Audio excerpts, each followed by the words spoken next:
putting up the scorecards right now. How did each political party do at appointing federal judges who support the Second Amendment? And further, not only party, but how did Trump versus Biden versus Trump, Obama, and President Bush, how did they all do at appointing judges by percentage points? Folks, I've got the receipts. Let's see how your favorite president stacks up on supporting the Second Amendment through their judicial lifetime appointments. This is crazy important stuff here, folks. So guys, let's get into it.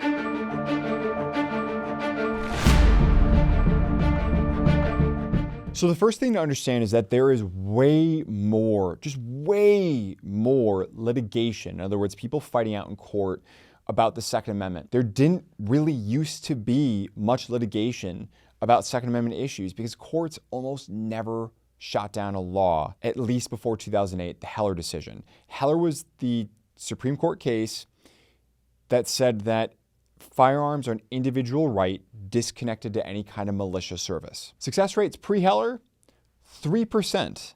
3% historical success rate at challenging the constitutionality of a gun law. That jumped to 25% in 2023 and beyond, where we're talking about a post-Bruen world. Bruen, B-R-U-E-N, was the 2022 United States Supreme Court decision that really said, look, in order for a Second Amendment law to be found constitutional, there needs to be some sort of historical analog. Doesn't need to be a twin, but there needs to be something really similar, and it needs to be coming from generally about Civil War and older, okay? Because there's enormous gun law that ramped up post-Civil War, especially really clicked in the 1880s, 1890s, and beyond. So it needs to come from our nation's historical tradition of regulation about firearm laws. Colonial times are fine as well. We've covered that a lot on this channel. If you find this sort of thing interesting, be sure to hit that like and subscribe. But otherwise, we press on. So pre-Heller, 3%. Post-Heller, jumping to Bruen. So post-2022, we're at 25%. With 78 pro-gun decisions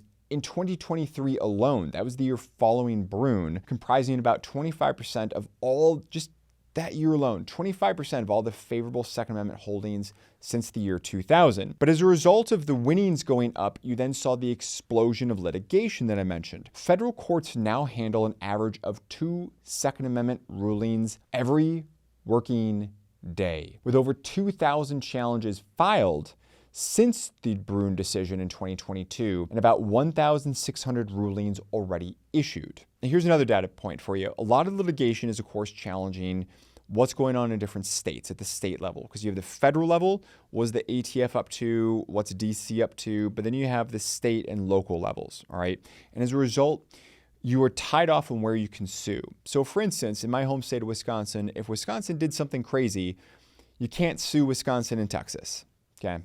You just generally cannot do that.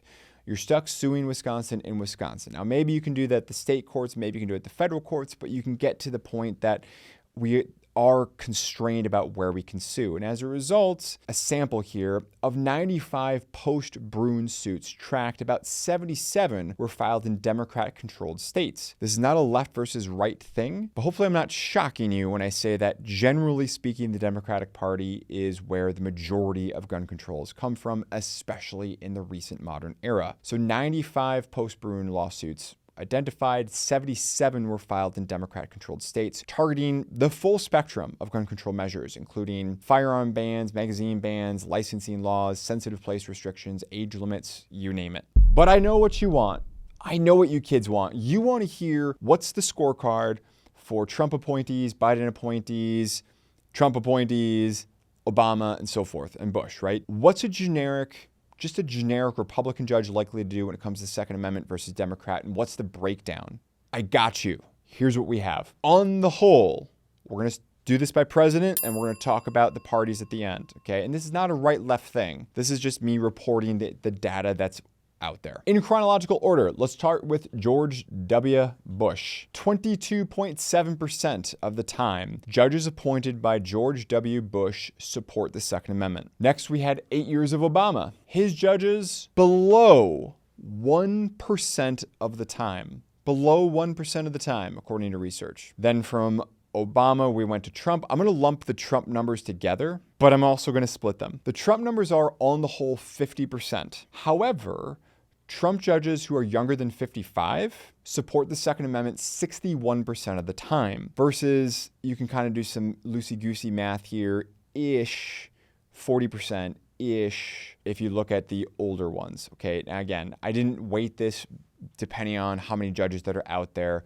so that 40% number doesn't really mean much. There's no weighting to it. Hopefully you know what that means. And if you don't, it doesn't matter. We're just rolling with it, okay? On the whole, we're talking Trump is at approximately 50%, and the younger judges are above 60% likely to support the Second Amendment. Biden, 18.75. So if we're ranking them, we're going Trump 50%, Bush 22, Biden 18, Obama 1. Where does that leave us then when we're talking about just generic red versus blue, Republican versus Democrat? On the whole, Democrat judges will support the Second Amendment, according to some research, approximately 17% of the time. Approximately 17% of the time. Versus the Republican, on the whole, approximately 36% of the time. Meaning that a Republican-appointed federal court judge is more than 100% more likely, more than twice as likely, to support the Second Amendment versus a Democrat-appointed judge. Guys, who appoints these judges for their lifetime positions?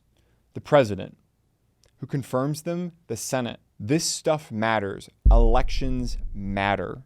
They absolutely matter. I usually encourage people to think about when you're voting for the president, yes, you're voting for that individual, or maybe against someone else, depending on the situation, right? But this is really, aside from voting from your local Senate, your local federal senator, this is really your only opportunity to also weigh in on the makeup of the federal courts, the makeup of the federal judiciary, because they turn over about 25% on average every 4 years. So this is a big deal.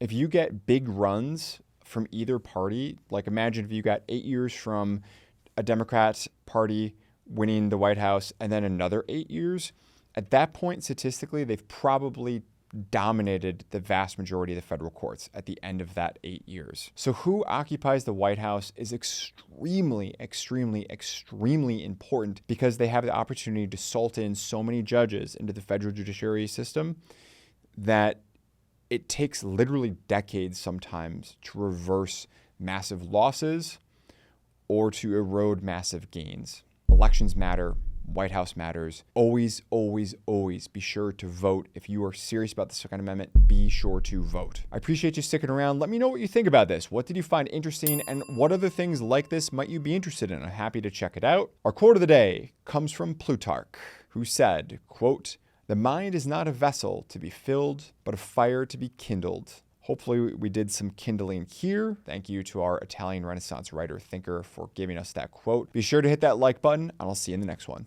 Take care. Thanks for sticking around to the end of the video. If you enjoyed this one, please feel free to check out some of our other great content, and we'll see you in the next one.